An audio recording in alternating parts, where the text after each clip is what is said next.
তো আমাদের বাড়ির উনি প্রতিদিনই এক জায়গায় যায়, তো আমি একটু ফলো করি। কই যায় কই যায়। তারপরে আমি জিজ্ঞেস করলাম যে ভাবি আপনি কোথায় যান? তো আমি রেস্টুরেন্টে খাওয়া দাওয়া করতে চাই প্রতিদিন।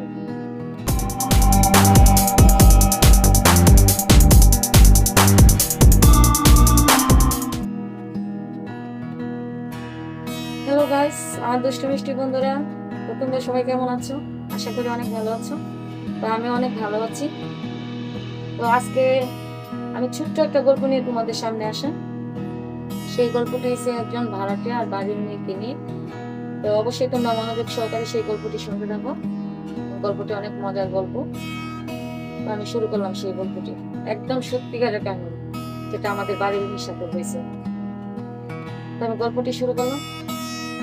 তো আমাদের বাড়ির মেয়ে প্রতিদিনই এক জায়গায় যায়, তো আমি একটু ফলো করি। কই যায় কই যায়। তারপরে আমি জিজ্ঞেস করলাম যে ভাবি আপনি কোথায় যান?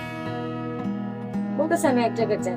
পরে আমি বলছি যে কোথায় জানো? তো আমি রেস্টুরেন্টে খাওয়া দাওয়া করতে চাই প্রতিদিন।